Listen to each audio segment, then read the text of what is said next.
আপনারা দেখছেন express news, খবর নেয় খবর দেয়।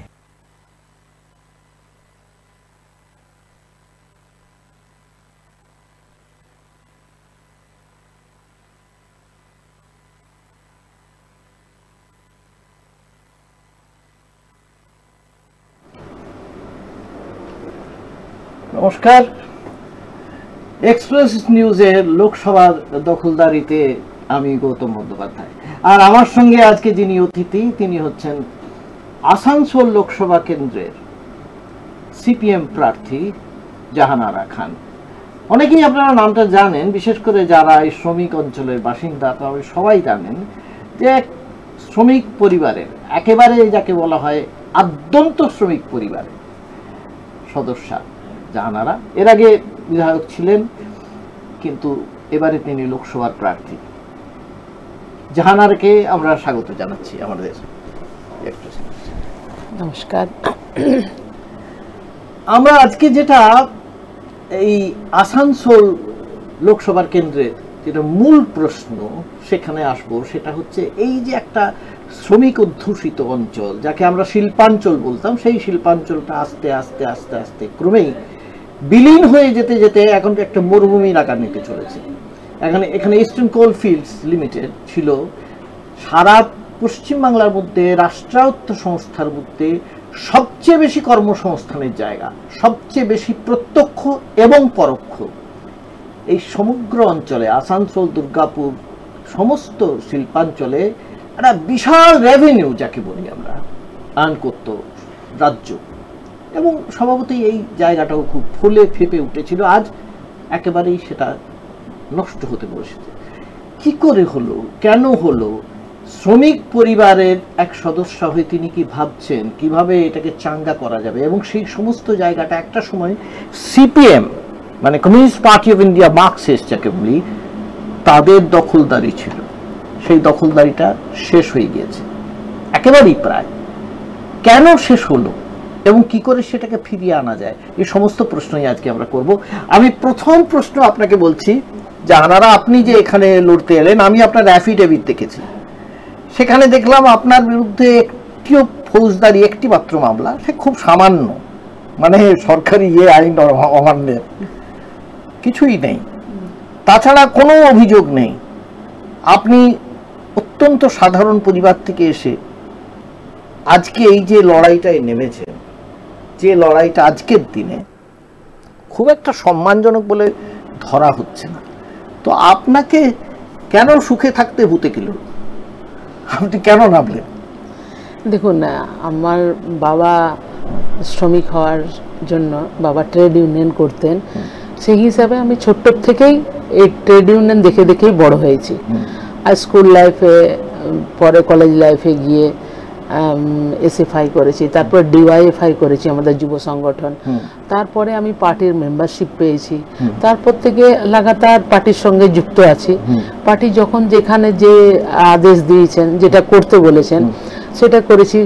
প্রথমে আমাকে একবার 94-এ পঞ্চায়েতে নির্বাচিত করেছিলেন, তখন তো পঞ্চায়েত সবে নূতন আমাদের এখানে হয়েছে। তারপরে পঞ্চায়েত সমিতিতে দাঁড়িয়েছি, নির্বাচিত হয়েছি, পঞ্চায়েত সমিতির সভাপতি ছিলাম। পরবর্তী সভাপতি থাকাকালীনই 2011-তে আবার বিধায়কের নাম প্রস্তাব করেন এবং 2011-তে বিধায়ক, তারপর আবার 2016-তেও আবার পুনরায় নির্বাচিত করেন। 2016 এই তো আপনি একটা একাধিক ক্রমে প্রায় দুটো টার্ম ছিলেন বিধায়ক।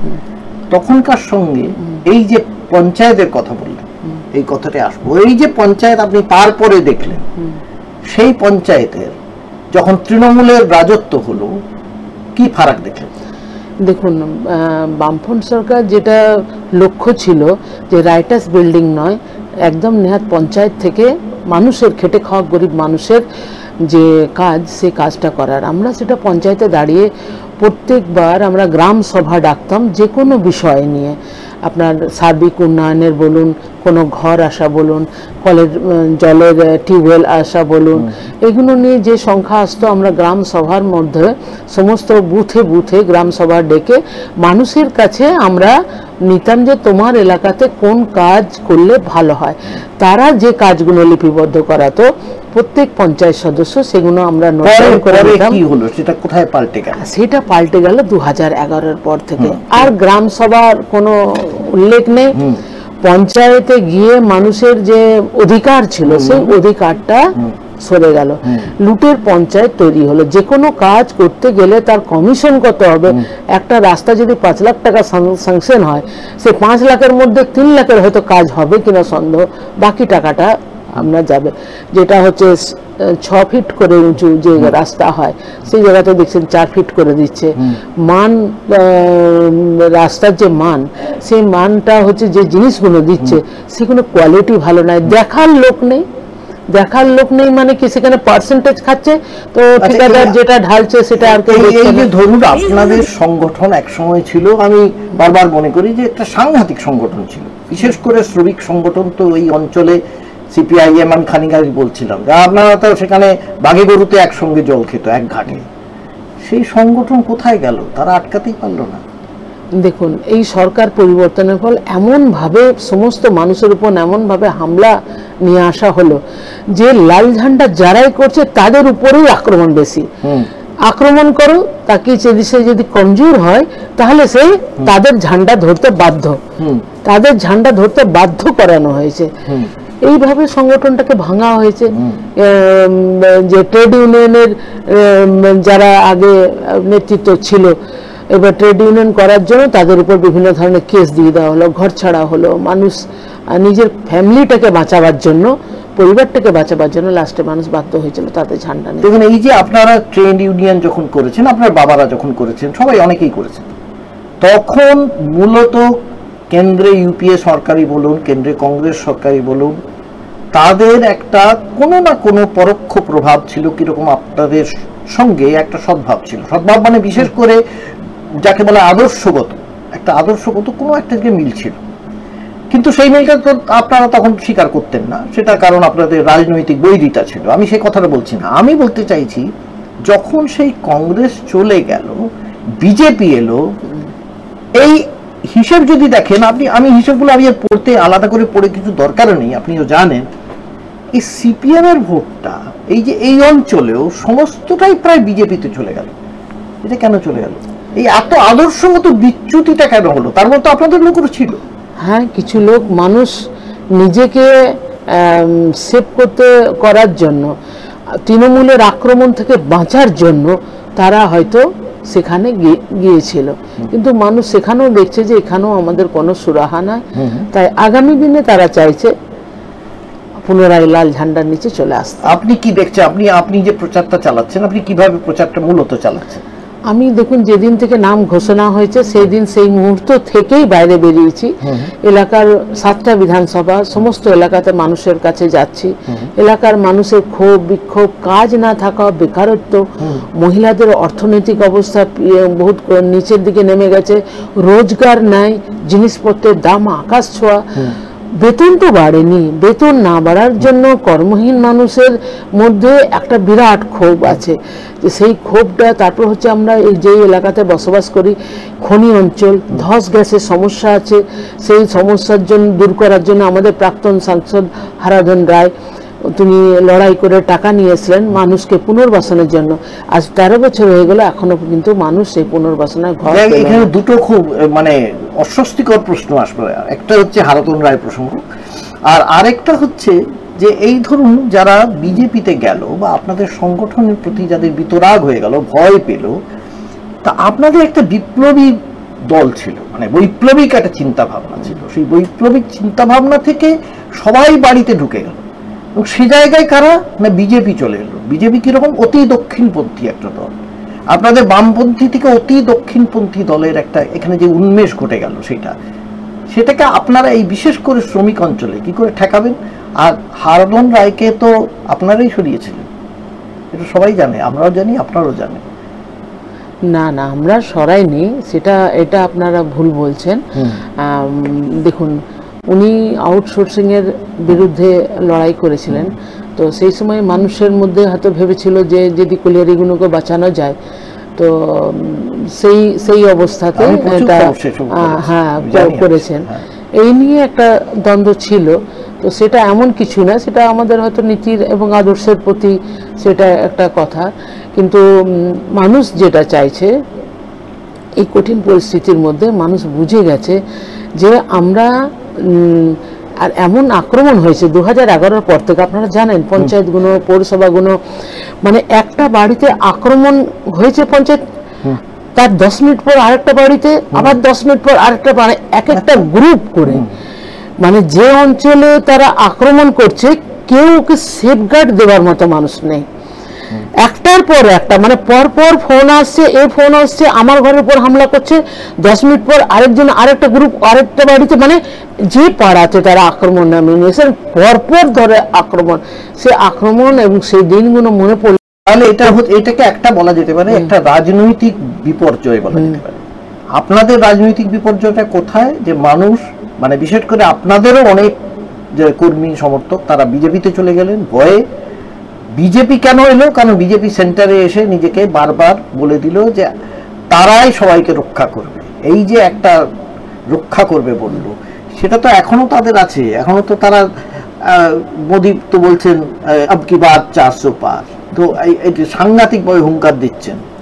তো আপনারা তার বিরুদ্ধে কি করে লড়বেন?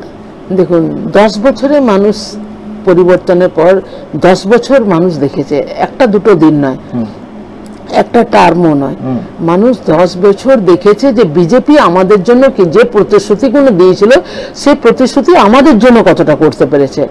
সেই প্রতিশ্রুতিটা যখন দেখছি যে পালন হয়নি, 2 কোটি বেকারের চাকরি বলুন, জনধন যোজনার মধ্যে 15 লক্ষ টাকা বলুন কালাধন নিয়ে আসার নামে, গোটা ভারতবর্ষের মানুষের খেটে খাওয়া গরিব মানুষের ঘরে যেটুকু অর্থ ছিল সেটুকু আপনার বের করে দিয়েছে ব্যাংকের মাধ্যমে, কিন্তু যাদের টাকা ফেরত নিয়ে আসার কথা ছিল তাদের টাকা কিন্তু ফেরত আসে।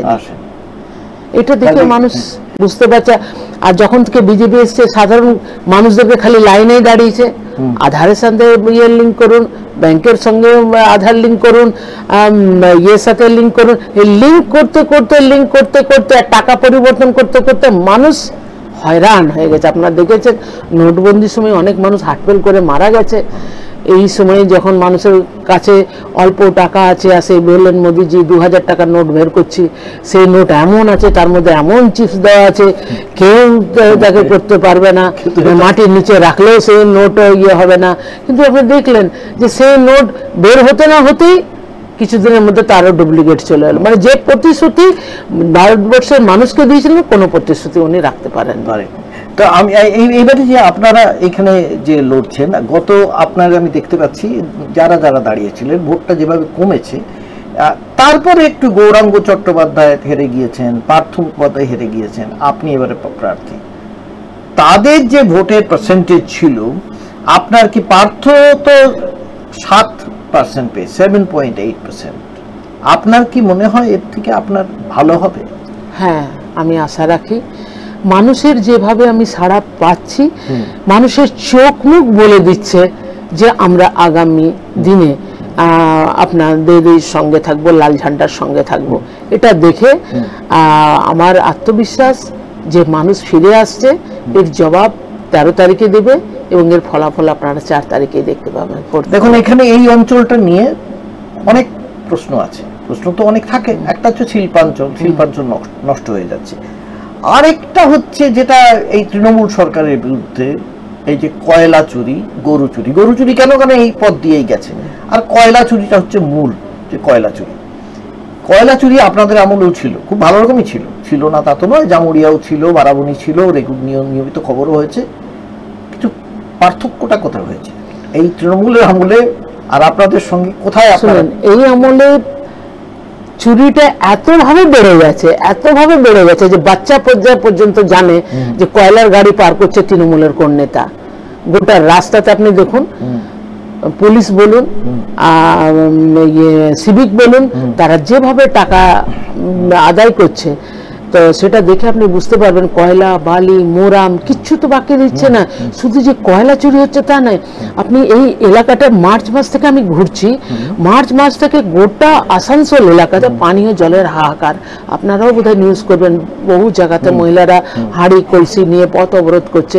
এটা তো হওয়া উচিত ছিল না। বামফ্রন্ট সরকারের আমলে যে কটা পানীয় জল প্রকল্প হয়েছে সেই কটাই হয়েছে, তারপর আর একটা পানীয় জল হয়েছে। হ্যাঁ, সেই কংগ্রেস আমল আর হ্যাঁ মানে আর তারপরে 11 পর আর কোনো পানীয় জলের প্রকল্প নেই। ঘন জনবসতি বাড়ছে, মানুষের সংখ্যাও বাড়ছে, এবং নদীর বালি যেভাবে পাচার হচ্ছে, যেখানে পানীয় জলের প্রকল্পগুলো আছে তার কাছ থেকে বালিগুলো বের করে নিচ্ছে, জলের তো সোর্স একদম নিচে চলে যাচ্ছে। তো তাহলে আর কি হবে? গোটা এলাকাটাতে আপনি দেখুন পানীয় জলের হাহাকার।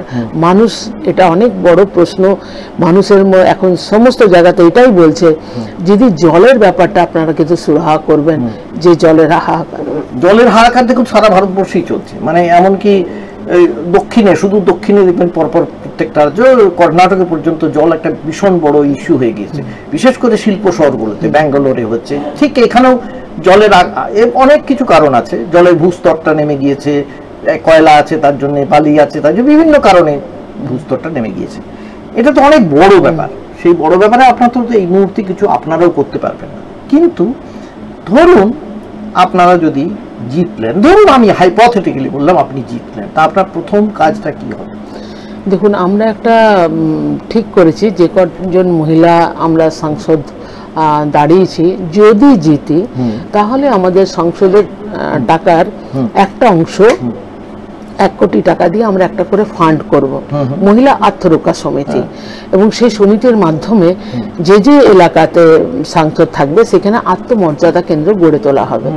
এবং সেই আত্মমর্যাদা কেন্দ্রের মাধ্যমে এই যে সন্দেশখালীর মহিলারা 12 বছর ধরে তারা থানাতে বলতে পারেনি, মানুষের কাছে বলতে পারেনি, মানুষের সহযোগিতার যে প্রয়োজন ছিল, এরকম ধরনের আমরা কেন্দ্র গড়ে তুলতে চাই, যেখানে হচ্ছে মানুষ তার নিজের কথা, আইনি সহায়তা বলুন, তাকে বিভিন্নভাবে সাহায্য করা, তার সেলফ তৈরি করা, ইন্ডিপেন্ডেন্ট করা, তারপর তাদের স্বাস্থ্যের ব্যাপারে আরো বিভিন্ন ক্যাম্প করা, এইগুলো আমরা দেখুন। সেটা তো সাংসদ না হয়েও করা যায়।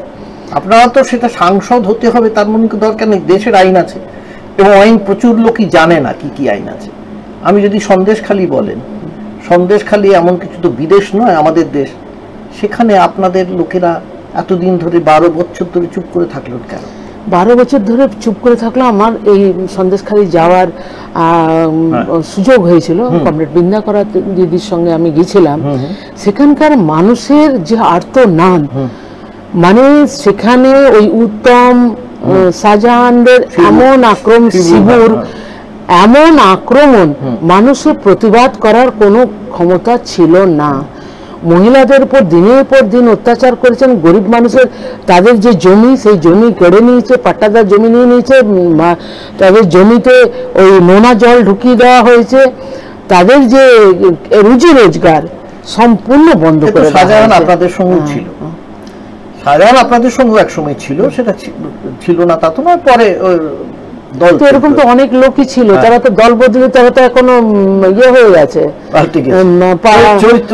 তাদের চরিত্রটা সেই সময় তো তাদের, যারা আপনাদের সঙ্গে আছেন তারা যে আগামী দিনে চরিত্র বদলাবেন না এরকম কোনো গ্যারান্টি তো দেওয়া যায় না। আশা রাখি মানুষ দেখে দেখে ঠকে শেখে। এই 10 বছরের অভিজ্ঞতা থেকে সমস্ত মানুষ অভিজ্ঞতা হয়েছে যে আগামী দিনে আমাদের কিভাবে চলতে হবে, দেশটাকে রক্ষা করতে গেলে, বিজেপির বিরুদ্ধে লড়াই করতে গেলে সমস্ত মানুষকে একত্রিত করে নিয়ে আমাদের লড়াইটা করতে হবে, এবং যেখানে যেটা প্রয়োজন আছে সেই এলাকাতে, সেই যে এলাকার চাহিদা, সেই অনুযায়ী আমাদের কাজ করতে হবে। দেখুন, এখানে আপনি তৃণমূলের কথা বললেন, তৃণমূলের বিরুদ্ধে যে অভিযোগ উঠেছে, প্রচুর অভিযোগ, চাকরির অভিযোগ, দুর্নীতির অভিযোগ, কয়লা চুরির অভিযোগ, এসব সারা ভারতবর্ষে নয়, সমস্ত জায়গার লোকে জেনেছে। পশ্চিমবঙ্গ তো বাদই দিলাম।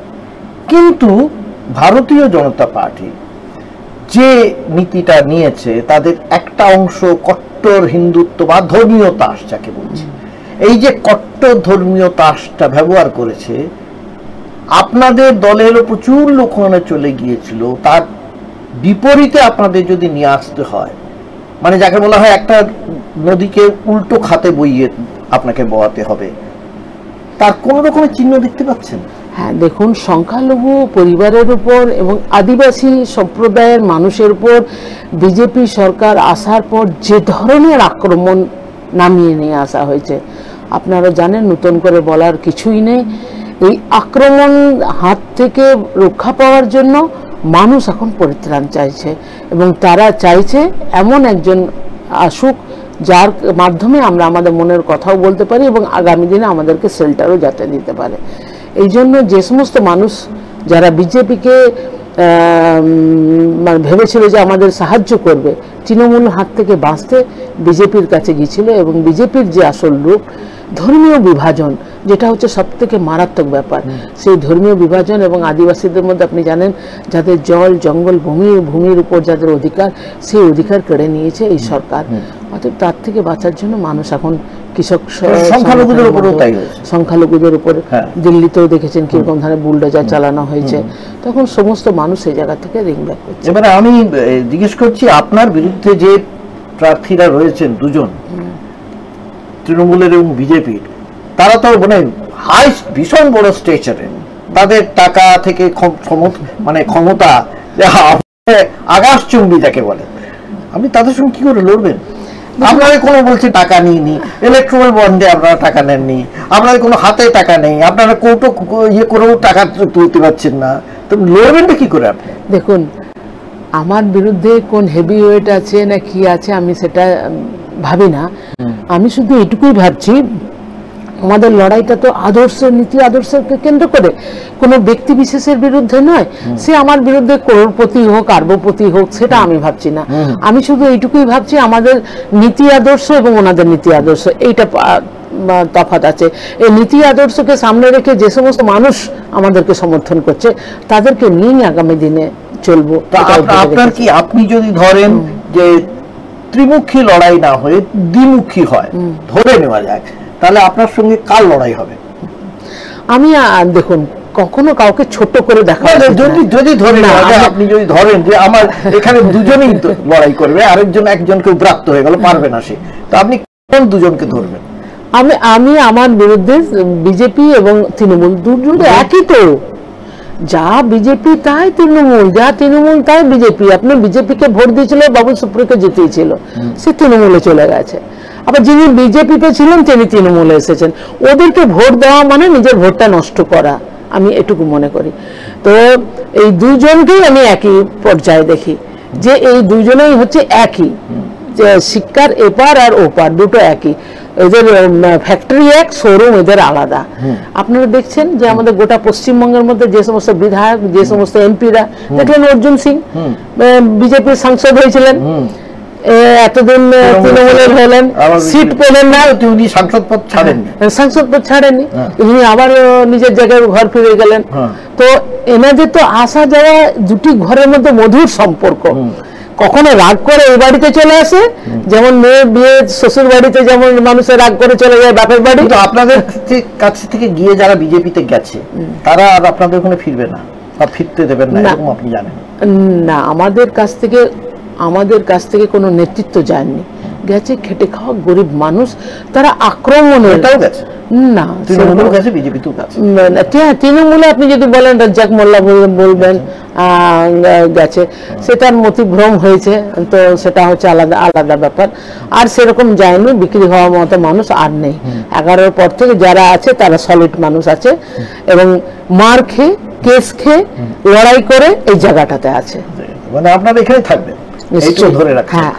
এইবারে যে এই যে ধরুন এইবারে যে প্রার্থী হয়েছে যারা, এবারে প্রার্থী যারা হয়েছে তাদের সঙ্গে আগে যত যারা প্রার্থী হয়েছিলেন তাদের মধ্যে একটা আমরা পরিবর্তন দেখতে পাচ্ছি। পরিবর্তনটা প্রথম হচ্ছে এক ঝাঁক তরুণী প্রার্থী হয়েছে এবং কিছু ব্যতিক্রমী, আপনিও ব্যতিক্রমী একজন বলে আমি মনে করি, একদম খুব সাধারণ খেটে খাওয়া মানুষের বাড়ি থেকে পরিবার থেকে আপনি হয়েছে। এইটার কোনো একটা প্রভাব দেখতে পাচ্ছেন সাধারণের মধ্যে? হ্যাঁ দেখুন, আগে যখন আমাদের নেতৃত্বরা পাকা চুল ছিলেন তখন আপনারাই প্রশ্ন করতেন যে সাদা চুল ছাড়া এখানে কালো চুলের স্থান নেই, আর এখন যখন সাদা কালো মিলিয়ে সাধারণ লোকেরা কি বলছে আমি প্রশ্ন করছি, এটা আপনি কি দেখতে পাচ্ছেন মানুষের মধ্যে কোনো প্রতিক্রিয়াটা? হ্যাঁ, মানুষ এটা সাদরে নিচ্ছে। আপনারা দেখছেন যারা আমাদের ক্যান্ডিডেট দাঁড়িয়েছে তারা যেখানে যেখানে প্রচার করছে সেটা তো আপনারা তুলে ধরছেন। তো সেই প্রচারে তাদের যে জনপ্রিয়তাটা, এই লাল ঝান্ডার জনপ্রিয়তাটা আপনারা দেখতে পাচ্ছেন। মানুষ চাইছে লাল ঝান্ডা আবার ফিরে আসুক, এবং ইয়াং জেনারেশনও চাইছে, এবং যেমন ইয়াং আছে তেমনি আমাদের আর যে মোহাম্মদ সেলিম আছেন, আমাদের সুজনদা আছেন, অনেকেই আছেন এরকম যারা নূতন এবং পুরাতন দুটো উভয় মিলিয়ে। দুটো প্রশ্ন আছে আপনার কাছে, একটা হচ্ছে আপনার আদর্শকে আপনার দলে এক নম্বর, আর দু নম্বর হচ্ছে লাল ঝান্ডা মানেই মানুষের মনে একটা আতঙ্ক কাজ করে। কি কাজ আতঙ্ক কাজ করে? লাল ঝান্ডা এলেই কারখানা বন্ধ হয়ে যাবে, trade unions, militant trade union, এটা আছে আতঙ্কটা। আপনি কি দেখছেন সেই আতঙ্কটা কেটেছে? হ্যাঁ, আতঙ্ক কেটে গেছে। দেখুন, লাল ঝান্ডা নেই বলেই তো শ্রমিকের এই অবস্থা, লাল ঝান্ডা নেই বলেই তো কলিয়ারিগুলো বেসরকারীকরণ হয়ে যাচ্ছে, লাল ঝান্ডা নেই বলে তো এই চুক্তিভিত্তিক মানুষ কন্ট্রাক্টরের মাধ্যমে যেটা নিচ্ছে ইসিএল এ, আপনি দেখলেন কদিন আগে চীনাকুড়িতে মারা গেছে। আর লাল ঝান্ডা নেই বলেই তো মানুষ প্রতি মুহূর্তে সেটা অনুভব করতে পারছে যে এই ঝান্ডা হচ্ছে শ্রমিকের ঝান্ডা, খেটে খাওয়া মানুষের ঝান্ডা। আপনি জানেন আজ আমাদের মে দিবস, এই 8 ঘন্টা, খুব সৌভাগ্য যে আপনি 8 ঘন্টা আজকে একটা আপনাদের খুব পবিত্র দিন। হ্যাঁ, 8 ঘন্টার শ্রমিকের দাবি আদায় করার জন্য যে লড়াই করেছিল, তো আজ লাল ঝান্ডা নেই বলে তো তাদের শ্রম কোডকে উঠিয়ে দিয়ে 12 থেকে 15 ঘন্টা কাজ করাচ্ছে। যে কাজ 3 শিফটে হতো এখন সেই কাজ 2 শিফটে করে দেওয়া হচ্ছে। তার মানে মানুষ আরো কমে যাচ্ছে সংখ্যায়। তাহলে এতে কি হচ্ছে? শ্রমিকই মারা যাচ্ছে, শ্রমিকের উপরে পেটে লাথি মারছে। তো মানুষ তো এখন অনুভব করছে যে লাল ঝান্ডা ছাড়া শ্রমিকের কথা কেউ ভাববে না, বাকি যারা ভাববে হচ্ছে নিজের ভাববে। আজ দেখুন না, আমরা এখানে যেখানে যেখানে কলিয়ারিতে বলুন, অ্যাক্সিডেন্ট বলুন, কারখানাতে অ্যাক্সিডেন্ট বলুন, এই অ্যাক্সিডেন্টগুলো যখন হচ্ছে সেই পরিবারটা কিন্তু সে বেনিফিটটা টোটালটা পাচ্ছে না, 50% পাচ্ছে, 50% অন্য মানুষের কাছে চলে যাচ্ছে।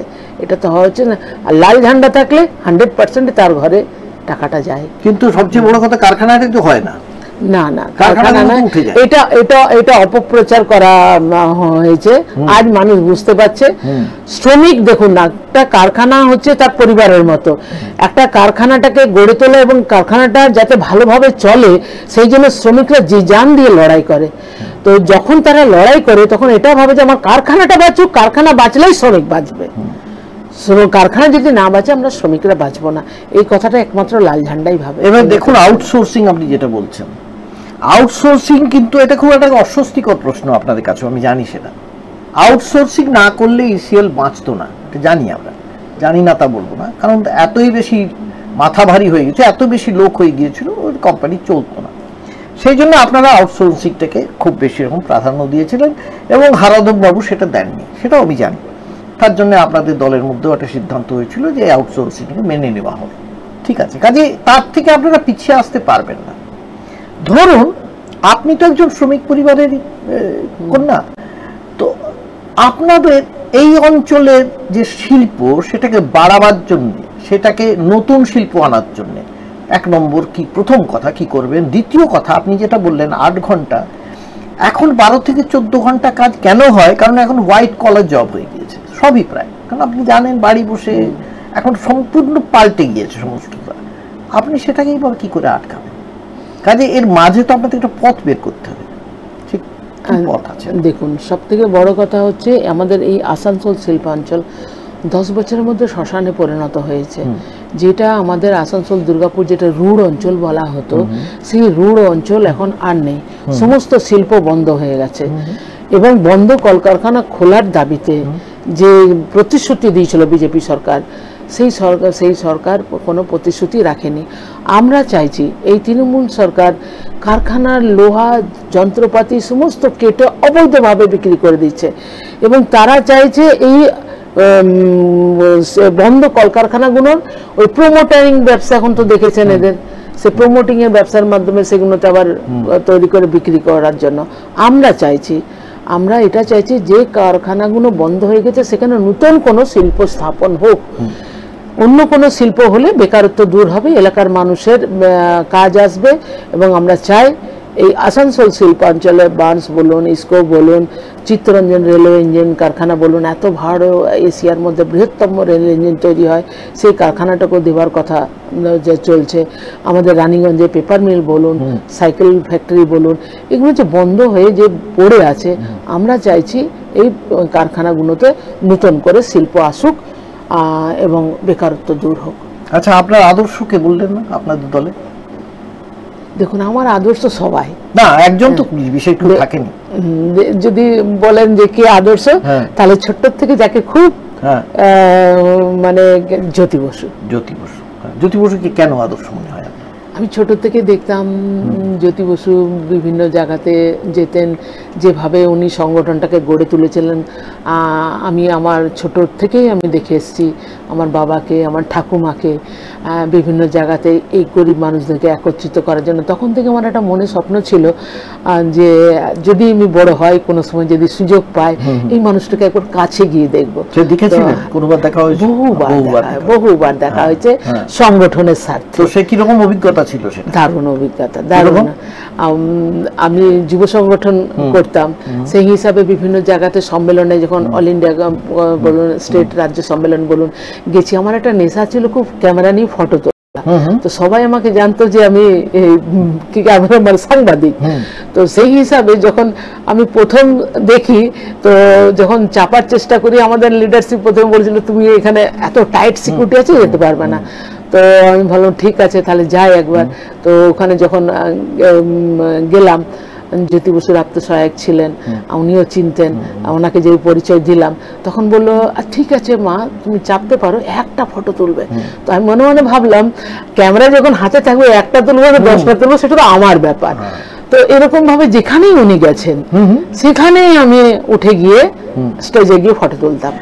তো সেই একটা ভালোবাসা এবং টান, যে এত মানুষ এই মানুষটাকে শ্রদ্ধা করে, এবং এই মানুষটা যখন প্রধানমন্ত্রী হওয়ার জায়গায় গেলেন, তখন আপনার দল সেটাকে আর মেনে নিল না, এই সিদ্ধান্তটাকেই মেনে নিল না। তখন আপনার কি মনে হলো? না দেখুন, আমরা তো আমাদের পার্টির যেটা সিদ্ধান্ত, সেটাকে মাথা পেতে মেনে নিই, কারণ আমরাই একটা পার্টি, যেটা হচ্ছে আমার নেতৃত্ব যেটা বলে দেয় সেটাই আমরা করব। নেতৃত্ব মানে তো কিছু লোক না, সেই লোক, সেটা একটা পার্টির সিদ্ধান্ত। যে জ্যোতি বসু বলছেন পর্যন্ত এটা হচ্ছে মনুমেন্টাল ব্লান্ডার, হিস্টোরিক্যাল ব্লান্ডার। সেখানে জ্যোতি বসু যদি সেটা বলেন, আপনি জ্যোতি বসু যেখানে আদর্শ, আপনি সেটা মানেন না?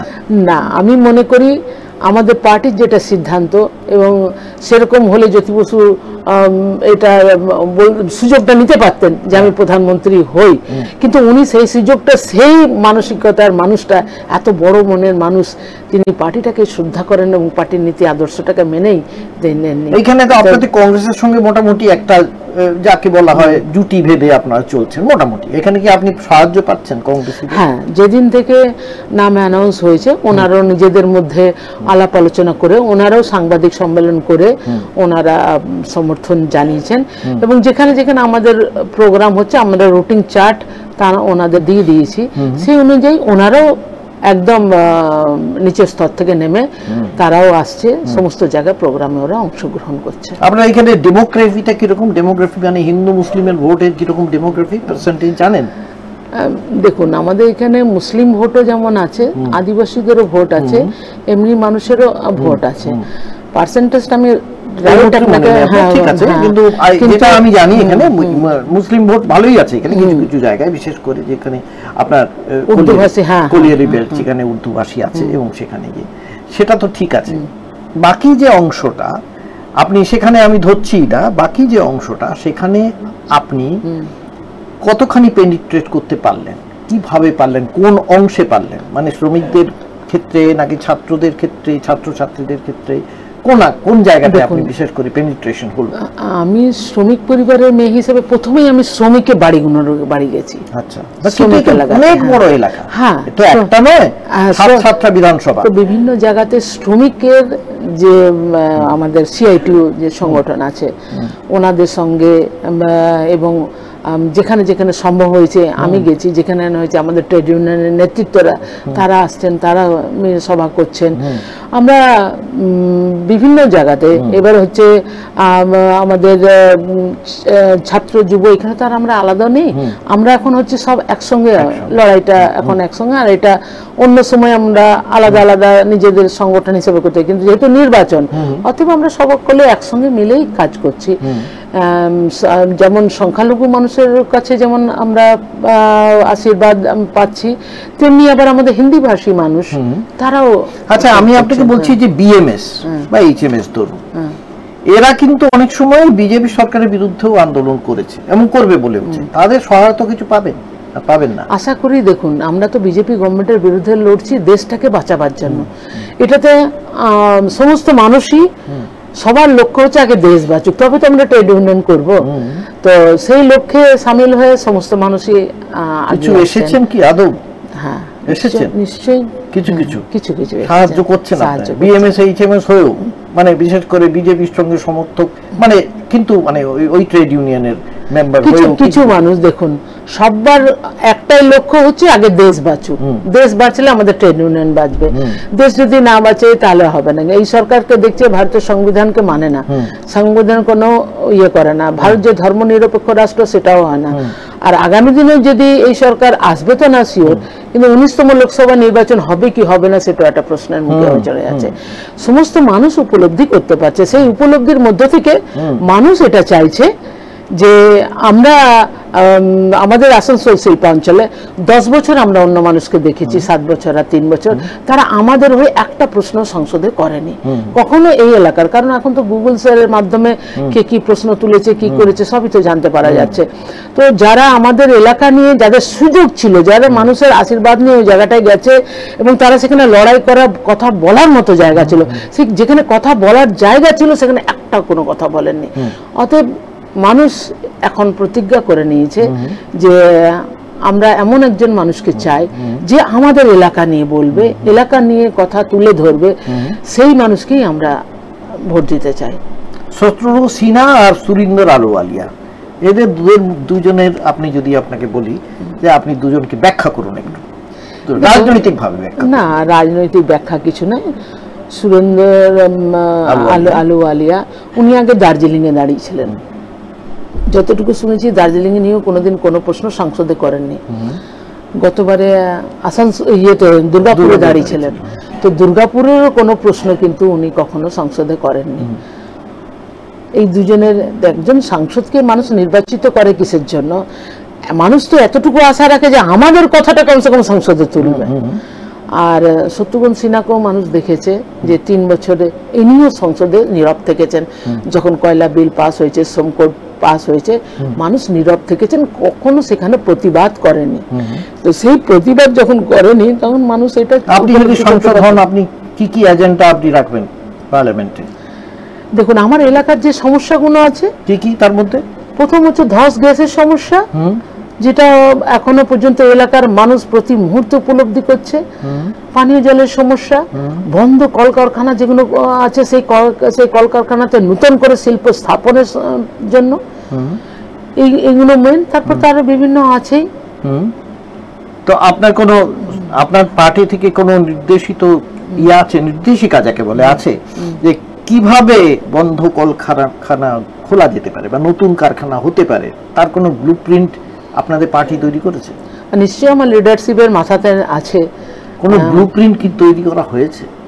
এখন দেখুন, নির্বাচিত হলে নিশ্চয়ই পার্টির একটা, আমাদের মধ্যে বললাম না ওই মহিলাদেরকে নিয়ে একটা ওটা করেছেন।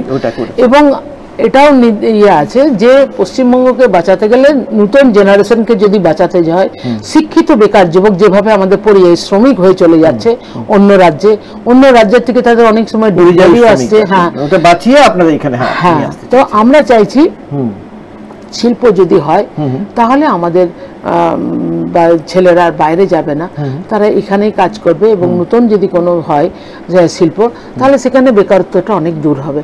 কারণ আমাদের সময় দেখেছেন যে ছোট ছোট কারখানাগুলো যেগুলো হয়েছিল, সেখানে তো আজ মানুষ কাজ করছে। তো এই সিমেন্ট ফ্যাক্টরি বলুন, আয়রন ফ্যাক্টরি বলুন, যাই বলুন, এগুলো তো হয়েছিল বলে তো আজ যখন দেখবেন ফ্যাক্টরির ছুটি হয় তখন দেখবেন হাজার হাজার ছেলে মেয়েরা যাচ্ছে বাইক নিয়ে আর নিয়ে। তো একটা কারখানা হলে সেখানে তো সমস্ত মানুষই সেখানে কাজ পাবে। তো আমরা চাইছি এই বন্ধ কলকারখানাগুলো। আপনি কি কোনো শ্রমিক ফ্রন্টে কোনোদিন ছিলেন, নেতৃত্ব দিয়েছেন? শ্রমিক ফ্রন্টে ছিলেন না? আমার মূল ফ্রন্ট বংশগোপাল ছাত্র থেকে শ্রমিক ফ্রন্টে এসেছিলেন, গৌরাঙ্গ এসেছেন, আপনি নন। না। তো তাহলে আপনি এই কি করে বুঝবেন সমস্যাটা ভালো করে? দেখুন, আমার লিডারশিপ তো আছে, লিডারশিপ তো আছে। তো আগামী দিনে শ্রমিকের সঙ্গে যখন কাজ করব, আমরা এমনিতেও করি, না করা নয়, শ্রমিকের বিভিন্ন দাবি দাওয়া নিয়ে কারখানার গেটে লড়াই আন্দোলন, সেখানে আমরা সামিল হই। কিন্তু আমি যেহেতু মহিলা সংগঠনের মূল ফ্রন্টে আছি, তো আমাদের মধ্যে একটা ভাগ আছে, একজন শ্রমিক দেখবে, একজন কৃষক দেখবে, মানে একসঙ্গে দুটো তিনটে ফ্রন্ট আমাদের দায়িত্ব। এটা একজন অভিজ্ঞতার ব্যাপার। তো অভিজ্ঞতা ন্যাচুরালি একজন ছাত্র থেকে যখন শ্রমিক ফ্রন্টে এসেছেন, আপনি সেটা হননি, আপনি বিধায়ক হয়েছেন, এটা ঠিকই, বিধায়ক হয়েছেন। আপনি বিধায়ক হওয়ার সময় এই অঞ্চলের কোন সমস্যাগুলো তুলে ধরেছিলেন? আমরা বিধায়ক হবার পরই আমরা বিধানসভা যতদিন চলেছে, এই সরকারের আমলে তো অনেক কম দিন চলেছে, তবে যে কদিন চলতো আমরা যতজন বিধায়ক ছিলাম, রাজ্যের প্রত্যেকটা জিনিস আমরা তুলে ধরতাম। আপনি জানেন, প্রত্যেক দিন মহিলাদের উপর যে ধরনের পশ্চিমবঙ্গে অত্যাচার হচ্ছে সেই নিয়ে তুলেছি, কারখানা বন্ধের কথা তুলেছি, আমাদের যে দরবাঘাট আর বীরভূমের যে নদীর উপরে যে বাঁধ তৈরি করার জন্য, চুরুলিয়ার ঘাটের বাঁধ নির্মাণের জন্য, যে পশ্চিম বর্ধমান বীরভূমের যোগাযোগ উন্নতি যদি হয় সেই ব্যাপারে, জল প্রকল্পের ব্যাপারে আমরা বারবার সরব হয়েছি। আর আপনারাও এটাও জানেন যে বিধানসভাতে প্রত্যেকবারই এই রাজ্যের মহিলা নির্যাতন নিয়ে কথা বলতে গিয়ে আপনারা জানেন যে মেমারির বিধায়ক কি ধরনের নোংরা উক্তি আমাকে করেছিলেন, যার জন্য ওনাকে বিধানসভাতে, সেটা বিধানসভাতে ক্ষমা চাইতে হলো একটা কত বড় ব্যাপার। ওদেরই স্পিকারই বলেছিল, বলে আপনি ক্ষমা চাইতে হয়েছিল, সেটা আমি জানি। তারপর দেখেছিলেন আটা ভেজাল যেভাবে আমাদের এখানে মানুষকে খাওয়াচ্ছিল, এলাকার মানুষ যখন আমার কাছে বলে, তো আমরা এখানে বললাম প্রথমে ফুড ইন্সপেক্টর কাছে তোমরা ডেপুটেশন দাও, এখানে ডেপুটেশন দিল, তারপরে 2 প্যাকেট আটা নিয়ে গিয়ে রোজ দিন বিধানসভাতে কোন দিন খাদ্যের প্রশ্ন আসবে সেই খাদ্যের প্রশ্নের ব্যাপারটা তুলেছিলাম, যে 90% ভুসি 10% আটা মানুষকে খাওয়ানো হচ্ছে। আচ্ছা, এবারে একটু বলুন, আপনারা দেখতে পাচ্ছি এমনি তো সারা রাজ্যে এবং আপনাদের এখানেও আমি দেখতে পাচ্ছি, তৃণমূলের বিরুদ্ধে আপনারা যতটা সরব, বিজেপির বিরুদ্ধে আপনারা কিন্তু অতটা সরব বলে পারসেপশন হয় না, সাধারণের মধ্যে যেই ধারণাটা তৈরি হয় না। কেন হয় না বলি আপনাকে, এই যে সন্দেশখালি বলছি, নিশ্চয়ই আপনারা আপনার দল একসময় তোমার নাম আমার নাম ভিয়েতনাম হ্যানা তারা এই সমস্ত বলেছেন, ভিয়েতনামের যুদ্ধ নিয়ে বলেছেন, সেই ভিয়েতনামের সঙ্গে আমেরিকার সখ্য হয়ে গেছে, সম্পর্ক ভালো হয়ে গিয়েছে, দারুণ ব্যবসা হয়, সব ঠিক আছে, এটা আমি বলছি না। কিন্তু এখন ভারতবর্ষের অন্যত্র, কখনো উন্নাও, কখনো হাথরস, এই প্রজ্জ্বল কর্ণাটকে যে ঘটনা বেরিয়েছে, আপনারা কেউ কিচ্ছু বললেন না। আপনারা মহিলারা, আপনিও তো একজন মহিলা হয়ে ওখানে সাংঘাতিক ঘটনা যে অভিযোগ পেয়েছি, আপনারা কেন বলছেন সেটা? কেন, আমরা তো প্রত্যেকবারই, আপনি জানেন না হয়তো, এই জন্যই তো কলকাতাতে রাজপথে যে একটা কেস দিয়েছে, এই জন্যই তো আমরা, আইন অমান্য আন্দোলন, আমরা হাথরাস বলুন, উন্নাও বলুন, বিলকিস বানুর ঘটনা বলুন, মহিলা অ্যাথলেটিক্সদের উপর যে বিজেপি সাংসদ ব্রিজভূষণ সিং এর যে অত্যাচার বলুন, কাশ্মীরে 370 ধারা উঠিয়ে দেওয়ার কথা বলুন, এনআরসি সিএ নিয়ে বলুন, আপনি সমস্ত ঘটনাই আমরা মানুষের কাছে বলেছি, প্রতিবাদ করেছি, প্রত্যেকদিন রাস্তায় ঘাটে থেকে আমরা পথসভা করেছি, মানুষের কাছে বলেছি। আমরা তো কখনো এরকম বলিনি যে অনলি ফর তৃণমূলের বিরুদ্ধে আমরা লড়ছি, বিজেপি এবং তৃণমূল উভয়ের বিরুদ্ধেই। এই যে মহিলাদের সম্পর্কে বললেন আপনারা, এই মহিলারা যাদের সম্পর্কে, যাদের সংগঠিত করতে চাইছেন, মহিলাদের বিশাল অংশ, তো মহিলারা এখন ভীষণভাবে ভোট দিতে আসছেন, পার্টিসিপেট করছেন, এই মহিলারা তো এখন 1000 টাকা লক্ষ্মীর ভান্ডারে যথেষ্ট খুশি। এক একটা পরিবারে 3 জন করে আছেন, 4 জন আছেন, বাড়িতে 3000 টাকা ঢুকছে, 4000 টাকা ঢুকতে, আপনারা তো কিছু আটকাতে পারবেন না। শুধু তাই নয়, আপনাদের দল থেকে বলেও দেওয়া হয়েছে, সুজন চক্র বলেছেন আমরা কোনোদিন বন্ধ করব না। দেখুন, আমরা যখন বামপন্থীরা ছিল তখন আপনি জানেন অনেক স্কিম আমাদের চালু ছিল, এখনকার মতো তো আমরা হাইলাইট করিনি, আর এত পোস্টার আর মুখ্যমন্ত্রী আমাদের বুদ্ধদেব ভট্টাচার্যের ছবি দিয়ে আমাদের দিতে হয়নি। আপনি জানেন বালিকা বৃদ্ধি যোজনা, যেটা হচ্ছে আমরা এসটি মহিলাদের আমরা দিতাম মাসে 1000 টাকা, 12 মাসে 12,000 টাকা। এখন হচ্ছে উনি কন্যাশ্রী শিক্ষাশ্রীর মাধ্যমে 500 টাকা 1000 টাকা দিচ্ছেন, আমরা 12,000 টাকা দিতাম, মাসে মাসে 1000 টাকা দিতাম আমরা। 1000 টাকা করে দিচ্ছেন উনি 1000 টাকা দিয়ে আমরা 12 মাসে 12,000 টাকা, 12 মাসে 12,000ই হবে ইনি দিচ্ছেন। ইনি শিক্ষাশ্রী কন্যাশ্রী আমরা বার্ধক্য ভাতা, বিধবা ভাতা, কৃষি পেনশন, মৎস্য পেনশন সবই দিয়েছি। ট্রাইবাল মেয়েদেরকে আমরা সাইকেল দিয়েছি। তো আমাদের বুদ্ধদেব ভট্টাচার্যকে স্টেজে উঠে সাইকেল দিতে হয়নি, এটাই হচ্ছে তফাৎ। উনি জেনারেল সবাইকে দিচ্ছেন, আর আমাদের সময় যারা পিছিয়ে পড়েছিল, যাদের দরকার ছিল দূর থেকে স্কুল আসার জন্য সুবিধার জন্য, তাদেরকে আমরা দিয়েছি। দেখুন, আপনি যদি বলেন প্রচারে আপনারা করেননি, প্রচার ছিল না, তার জন্য সেটা হচ্ছে আপনার উইকনেস, দুর্বলতা। কেন দুর্বলতা আমি বলছি। বিজেপি একটা সম্প্রতি খবর হলো, গুগলে, আপনি গুগলের কথা বললেন বলে, গুগলে আজ পর্যন্ত বিজেপির বিজ্ঞাপন, গুগলে যা বিজ্ঞাপন দিয়েছে 100 কোটি পেরিয়ে গেছে, হায়েস্ট। তার জন্য তো সারা ভারতবর্ষের লোক সমানে মোদি মোদি মোদি মোদি করছে। তো আপনারা সেটাকে, সেই প্রচারণা আপনি কি করে আটকাবেন যদি আপনারা সোশ্যাল মিডিয়ায় এখন খানিকটা আপনারা সরব হয়েছেন।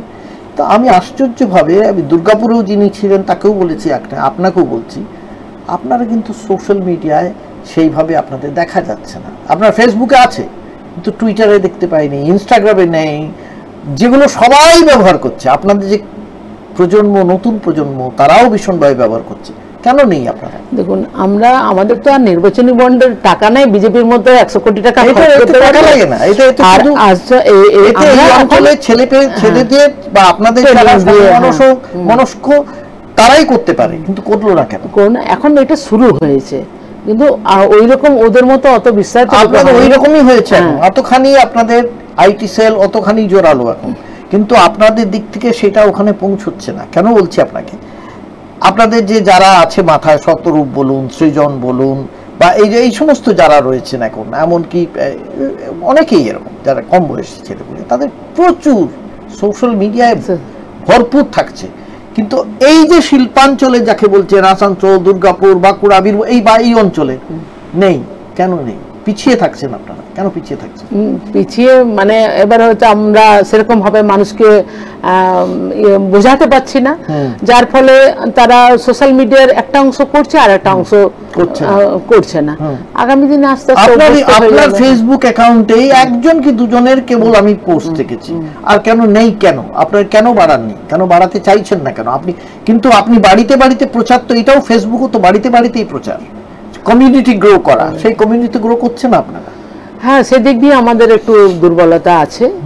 আমরা শুরু থেকে তো এটা করে উঠিনি, যার ফলে একটু পিছিয়ে আছি। এখন আগামী দিনে নিশ্চয়ই এটার উপরে। এইটা কি আপনাদের সাংগঠনিক দুর্বলতা এই অঞ্চলের?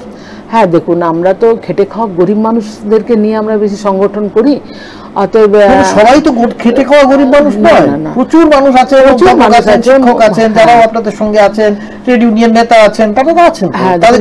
কম্পিটিশনের ওদের থেকে আমরা অনেকটা পিছিয়ে আছি। না, আপনাদের দলের অনেকে কলকাতা এবং সংলগ্ন এলাকায় যারা অনেকখানি এগিয়ে আছেন, আপনারা অনেক পিছিয়ে আছি। কেন পিছিয়ে আছেন? পিছিয়ে আছি আসলে আমরা যাদেরকে বলছি তারা হয়তো সেই জিনিসটা সেরকম ভাবে গুরুত্ব দিয়ে বুঝতে পারছেন না। কেন?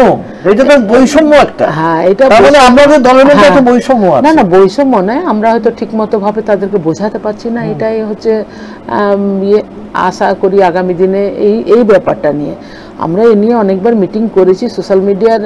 আসল আমরা তো এদিক দিয়ে অতটা পারদর্শী না থাকার ফলে এটা একটু কমজোর। আগামী দিনে আশা রাখছি এদিকে হবে। এটা হচ্ছে আপনাদের আগেকার যে ধারণা, ধ্যান ধারণা, সেই ধারণা পুষ্ট আপনারা। কিন্তু এখন যারা নতুন প্রজন্ম আসছে তারা কিন্তু এই ধারণায় পুষ্ট নয়, তারা এটা জানে ব্যবহার করতে। আপনারা তাদেরকে সেইভাবে প্রভাবিত করতে পারছেন না। এখন দেখুন, এখন 3 বছরের বাচ্চা হাতে মোবাইল নিয়ে খাবার খাচ্ছে। সেই জন্যই তো, তাহলে বুঝুন।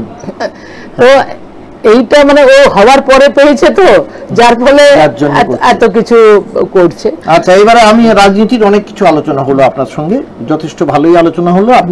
আমি জানি না আপনি যেভাবে এখানে লড়াইটা করছেন আপনি কোথায় যেতে পারবেন বা না যাবেন, কিন্তু এইটুকু আমি বুঝতে পারি যে আপনার যে আদর্শের প্রতি নিষ্ঠাটা সেটা কিন্তু আপনার বরাবরই আছে, তাই নিয়ে কোনো প্রশ্ন ওঠেনি, কোনোদিন কোনো প্রশ্ন চিহ্নও ওঠেনি, এটা ওঠেনি। সেই ব্যাপারে মানুষ আপনাকে বিশ্বাস করে বলি আমার ধারণা। আমি শুধু কয়েকটা অন্য একেবারে বিষয়, অরাজনৈতিক, আপনার রাজনীতি ছাড়া আর কি করতে ভালো লাগে? আমরা শেষ পর্যায়ে এসে গিয়েছি। রাজনীতি ছাড়া মাঝে যখন কোনো সময় পাই একটু গান শুনতে ভালোবাসি। কার গান শুনতে ভালোবাসি? এই পুরোনো গান, লতা মঙ্গেশকরের গান, ইয়ের গান, মোহাম্মদ রফিকের গান, এই পুরোনো গান। এখনকার গান ভালো লাগে না। এটা আছে। একটু বই পড়তে ভালোবাসি, তো সেটা এখন আর মধ্যে হয়ে উঠছে না। ওই সময় পেলে একটু গান। রান্না করতে ভালোবাসেন না? ওসবের দিক দিয়ে ওই দিকের পাটে যায়নি। আমরা খেতেও ভালো লাগে না, যা পাই খেয়ে নিই। বিশেষ করে আমাকে ভেজটা খুব ভালো লাগে, আমিষের মধ্যে অতটা নেই। হ্যাঁ, তো ভেজটাই আমার প্রিয়। ভেজ খাবার আমার কোনো ইয়ে নেই, যা পেলাম সেটা খেয়ে নিলাম, বাস। খেয়ে নাও, ওটাই ঠিক। ওই নিয়ে আসলে আমরা তো বিলাসিতা পরিবারের না, শ্রমিক পরিবারের ঘরে মানুষ হয়েছি, তো যা পেয়েছি তাই খেয়েছি। এটা একটা তত্ত্ব আছে, জানেন তো? একটা তত্ত্ব হচ্ছে যে অ্যাসপিরেশন অফ পভার্টি মানে দারিদ্র্যের বিলাসিতা এখন মানুষের থাকে, সেটা কিন্তু খুব একটা ভালো নয় বলে বলছেন এখন অর্থনীতিবিদরা। আপনারা একদিকে বলবেন আপনাদের সব বড় হবে, উঁচু হবে, তাহলে আপনাদের দারিদ্র্যের প্রতি এত যাকে বলা হয় ভালোবাসা কেন? এটা তো ভালোবাসার ধরনের একটা বিলাসিতা দেখে না। বিলাসিতা দেখুন, মানুষ আমরা এটাই ভাবি, আমি নিজে ব্যক্তিগতভাবে ভাবি এমন ভাবে থাকবো, এমন ভাবে খাবো যেটা হচ্ছে সবসময় যেটা আমি করতে পারবো। এমন নয় যে আজকে আমি রাজা, কালকে আমি ফকির। আপনি দেখেছেন আমি 10 বছর বিধায়ক থাকাকালীন মিনি বাসে চেপে, বাইকে চেপে যাতায়াত করতাম, আর এখনো সেই একই জীবনটা আছে। আমার সঙ্গে মানুষের একটা যে সম্পর্ক, রাস্তায় ঘাটে দাঁড়িয়ে কথা বলা, ইয়ে করা, এই দিকটা মানুষ কি সেটাকে খুব একটা ভালো চোখে দেখে আজকাল? হ্যাঁ, মানুষ আমাকে আমার যতটুকু মানে অভিজ্ঞতা, সেদিকে মানুষ খুব ভালোবাসে। যে সবসময় ভাবে কিনা এই দিদি আমাদের সবসময় নিজের, আর ওনার কাছে গিয়ে আমি সবসময় নিজের দুঃখের কথাটা বলতে পারবো। এখন দেখুন, আমি মানুষকে কিছু দিতে পারি না পারি, ওরা যে কথাটা বলতে আসে না, সেটা ধৈর্য করে শোনা, এবং তাকে যদি কিছু পরামর্শ দিতে পারি সেটা হচ্ছে বলা। তো এই জিনিসটা মানুষ খুব ভালোভাবে নেয়, যে কমসে কম দিদি আমাদের কথাটা শোনে। এইটাই, আমরা কাউকে কিছু দিতে পারবো না, কিন্তু মানুষের দুঃখের সামিল হওয়া, সে সময় একটু দাঁড়ানো। আমি কোনো বিয়ে বাড়ি কিংবা কোনো পার্টি এতে আমি যাওয়া খুব অ্যাভয়েড করি না, কিন্তু যদি কেউ শুনি অসুস্থ আছে, তাকে হাসপাতালে দেখা, কিংবা কেউ মারা গেল, সেখানে চট করে যতটুকু প্রোগ্রামে থাকুক না, একটু পৌঁছাবার চেষ্টা করি যদি এখানে থাকি। তো এইভাবেই আমি আমার জীবনকে জড়িয়ে রেখেছি। খুব ভালো লাগলো আপনার সঙ্গে কথা বলে। আপনি আশা করি আমাদের সঙ্গে কথা বলে আপনার খুব একটা খারাপ লাগে? না, খুব ভালো লেগেছে। তো যাই হোক, আজকে অনেকক্ষণ কথা হলো আসানসোলের সিপিআইএম প্রার্থী রাধা জাহানারা গানের সঙ্গে। তিনি অত্যন্ত সাধারণ শ্রমিক পরিবারের মানুষ, এবং সবচেয়ে বড় কথা সেটাই ধরে রেখেছেন, তিনি সিঁড়িতে চড়ে ওপরে উঠে যাননি, সেখানেই ধরে রাখতে চান নিজেকে। এটা একটা আদর্শ, এমন একটা আদর্শটা বিরল হয়ে যাচ্ছে, এটা ঠিকই। তার আদর্শে অনেকে বিশ্বাস করতে পারেন, নাও পারেন, কিন্তু এই যে সততার প্রতি নিষ্ঠা, এটা অবশ্যই যাকে বলা হয় সমর্থনযোগ্য বলে মনে করি। তিনি আগামী ভোটে কি জিতবেন কি না জিতবেন সেদিকে আমাদের নজর থাকবে, আপনারা আমাদের সঙ্গে থাকবেন আশা করি। সকলে ভালো থাকবেন। আজকে এই পর্যন্তই। নমস্কার।